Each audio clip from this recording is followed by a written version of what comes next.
नहीं, झूठ नहीं बोलना चाहिए, झूठ को बिल्कुल अवॉइड करना चाहिए अनलेस अनटिल के उसमें मामला फहमी शामिल हो। अच्छा, तो फिर बेगम के आगे बोल लेते देखिए ना, जान बचाने से ज़्यादा बड़ी मामला फहमी क्या होती है, तो इस वजह से थोड़ा थोड़ा जो है ना वो बचत हो जाए, शहीद हो जाता है वैसे आदमी। शहीद हो जाए। तो ये हदीस कितनी प्यारी है। अब देखें कि सच्चा और ईमानदार ताजिर जो होता है वह क़यामत के दिन अम्बिया, सिद्दीक़ों और शहीदों के साथ होगा।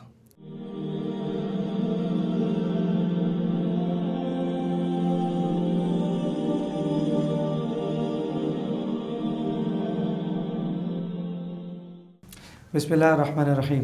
अस्सलाम वालेकुम वरहमतुल्लाहि वबरकातुहू। पिछले प्रोग्राम में बात हो रही थी वक्त की पाबंदी की, लेकिन मसला सिर्फ एक नहीं है। झूठ भी एक बड़ा ख़तरनाक बात है और बहुत सारे लोग काफ़ी झूठ बोलते हैं। ये आपको क्या ख्याल है, लोग झूठ बोलते हैं ना? यार आपकी बात सही है, वाकई झूठ लोग बोलते हैं और ये गलत है, और इसको नहीं कब करना। बोलते हैं? ये मुझे समझ नहीं आ रहा, आप बात मुझसे करना चाह रहे हैं या जनरली बात करना चाह रहे हैं? नहीं, मैं जनरली पूछ रहा हूँ कि कभी कभी झूठ बोला जाता है। हाँ, कभी कभी लोग बोलते हैं, लेकिन अभी भी मुझे लग रहा है आप मेरे ऊपर ही बात करना चाह रहे हैं, मुझे ऐसा फील आ रही है वाली बात आपकी नहीं, मैं सुन। तो सिर्फ समझना चाह रहा हूँ कि कब कब बोले। नहीं, झूठ नहीं बोलना चाहिए, झूठ को बिल्कुल अवॉइड करना चाहिए अनलेस अनटिल के उसमें मामला फहमी शामिल हो। अच्छा, तो फिर बेगम के आगे बोल लेते देखिए ना, जान बचाने से ज़्यादा बड़ी मामला फहमी क्या होती है, तो इस वजह से थोड़ा थोड़ा जो है ना वो बचत हो जाए, शहीद हो जाता है वैसे आदमी। शहीद हो जाए। यार आपने मुझे कहाँ फंसा दिया है यार, आप कल भी उस दिन भी प्रोग्राम में आपने ये वाली बात कर दी थी, आज फिर आप मुझे लगता है अपना कैलकुलेशन करके आए कि छोटे भाई को जो है ना छोड़ना नहीं है। नहीं, मैं बड़ा भाई होता है, बड़ा भाई फादर फिगर होता है। हाँ, वो ख्याल रखता है, तरबियत भी करनी होती है तरबियत भी छोटे करनी, बच्चों की। तरबियत भी करनी। हमारे नर्म नाजुक भाई हैं, इधर उधर ना होने का ख्याल रखना होता है भाई। लेकिन आपकी बात सही है कि झूठ बोलना कभी कभी बोलना पड़ा, हाँ। और उसकी वजह ये थी कि वैसे मेरी पूरी कोशिश थी कि झूठ ना बोला जाए और अवॉइड किया जाए, लेकिन बाद अगर मामला फहमी ऐसी होती है कि अब करना पड़ जाता है। जैसे दो लोगों में, अक्सर मेरे दोस्तों में किसी की लड़ाई हो गई या आपस में मियाँ बीवी की लड़ाई हो गई, तो थोड़ा सा ना आपको बात करनी पड़ती है कि भाई एक के दिल में दूसरे के दिल में बाल है, कह रही इसने झूठ बोला, इसने फला मैंने तो किया। सुना इसे माफ़ी मांगना कहते हैं। खैर पाँव पकड़ने से तो बेहतर है ना।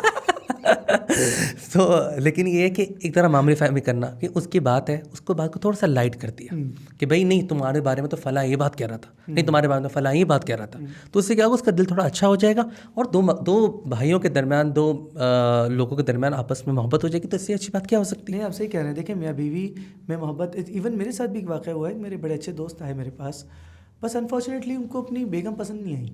जी, वो एक होता है ना कि वाइब नहीं मिल रही है या जी। बस कोई वो नहीं बन रहा है। तो मैंने उनको कुछ अहादीस भी बताई, कुछ बातें भी बताई, सही। एंड समहाउ मैंने कहा कि आगे जाओ, जाके झूठ बोलो हाँ, एंड गो और अपनी बीवी का हक अदा करो जो तुम्हारी वो बीवी है। And somehow it went wonderfully. और वो आके मुझे कहने लगे यार कमाल ही हो गया, इवन वो मुझे अच्छी लगने लग गई। तो इट्स अ नेचुरल थिंग ना। मियाँ बीवी का रिश्ता ऐसा होता है कि जिसमें आपको बार बार एक ही शख्स से मोहब्बत हो जाती है। It's quite normal. और इससे ज़्यादा खूबसूरत, बहुत ही खूबसूरत रिश्ता है। हाँ। और वैसे भी ये बात सिर्फ एक मियाँ बीवी की तक नहीं है, हम लोग अमूमन बात कर रहे हैं ना, मतलब दो दोस्त हैं, दो भाई हैं, तो आपस में अच्छे ताल्लुक हैं। अच्छा, मुझसे कब कब झूठ बोला है? मैंने आपसे बहुत कम, है ना? ना होने के बराबर, आप ये समझ लें। पक्की मामला बात है। फहमी के तहत बोला है जब भी बोला है आपको। लेकिन आपको वो वाक़या मालूम है कि एक बड़े बुज़ुर्ग का जो था वाक़या, कि वो जब जंग आज़ादी की जब वो हो रही थी, तो उस वक्त जो है ना लड़ाई हुई थी, और उसमें एक 1857 के वक्त, बिल्कुल ऐसे ही है। और उसमें ये हो रहा था कि अंग्रेज़ जो है उनकी तलाश में आए और उनको पता चल गया था कि वो वहाँ पर है, तो उन्होंने उनकी रेड की। वो एक बाग में चले गए और बाग में उन्होंने क्या किया, उनका गेटअप इस तरह का था, बिल्कुल एक जैसे एक वहाँ के बाग में जो लोग रहते हैं उन जैसा गेटअप किया हुआ था। वो बाग था, वो एक मस्जिद। देखिए कितनी अजीब हाँ, बात है। आप सही बात बता रहे आर्मी के बड़े सालार थे वो, जी, जी। कमांडर। जी, जी। लेकिन उलमा होते हैं ना, सादा रहते हाँ, हैं। हाँ। तो वो इतने सादा थे कि अपने घर में, अपने जहाँ रिहाइश थी मस्जिद के में, जी। उसके बाहर झाड़ू दे रहे थे। झाड़ू दे रहे थे, बिल्कुल ऐसा ही है। तो अंग्रेज़ आ पहुँचे और अंग्रेज़ों ने पूछा कि भाई जो मुफ्ती, जो भी वो बुजुर्ग थे, सिपा सलार थे, उनका कि भाई तुमने फला बंदी को देखा है? तो उन्हीं से पूछ लिया। शक्ल नहीं जानते थे, अंदाजा था, बगैर झाका भी खा गए कि झाड़ू देने वाला, झाका खा रहे थे कि झाड़ू देने वाला ये तो सिपा सलार हो नहीं सकता। तो उन्होंने क्या किया कि वो एक कदम पीछे हटे, उन्होंने कहा कि हाँ अभी तो यहीं पे थे।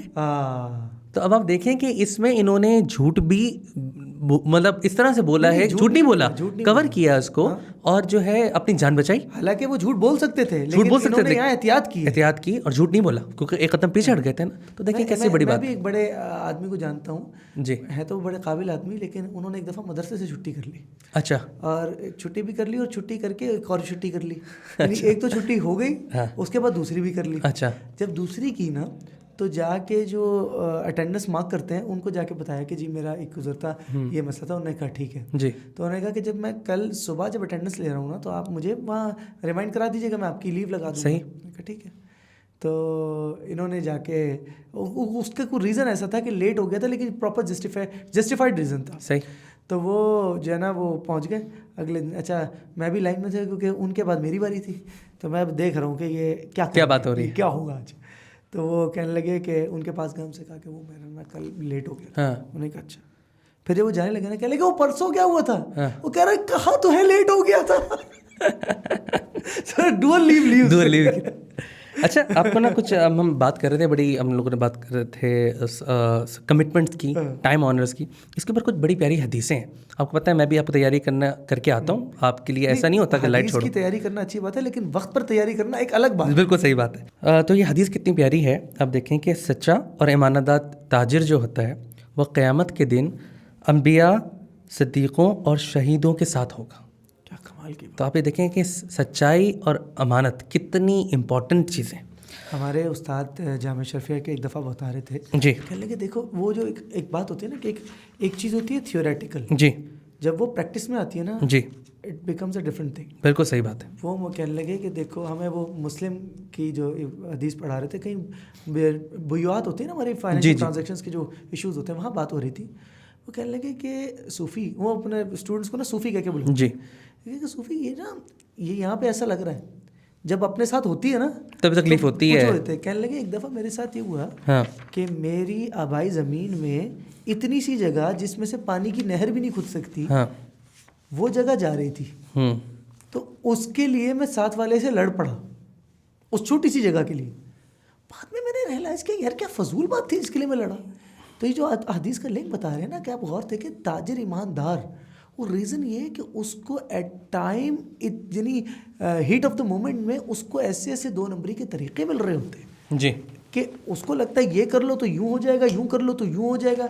वो वहाँ अपने आप को कंट्रोल करता है जी, तो वो बेहतर करता है। और देखिए ताजिर कंट्रोल करता है तो पूरी इकोनॉमी कंट्रोल में रहती है। आपने बड़ी ज़बरदस्त बात की। और देखिए तुम्हारे दिन की खूबसूरती है, सिर्फ इबादत का मामला नहीं है इसका कि सच्चाई के साथ हो, फेयर ट्रीटमेंट हो। इसका इस बात से क्या ताल्लुक है कि आप नमाज पढ़ें या कुछ और करें, इसका कोई ताल्लुक नहीं है। लेकिन ट्रांसपेरेंसी आएगी इन द सोसाइटी ओवरऑल, क्योंकि हमारा दीन जो है वो कंप्राइज करता है 70% मामलात के मामले। बिल्कुल, मेरा ख्याल है हम इसके ऊपर जो है ना प्रोग्राम को ख़त्म करते हैं, और ये इस नीयत से के साथ कि सच्चाई के साथ काम करेंगे, अमानत के साथ काम करेंगे। अल्लाह ताला हम सबको इस पर अमल करने की तौफीक दे। आमीन।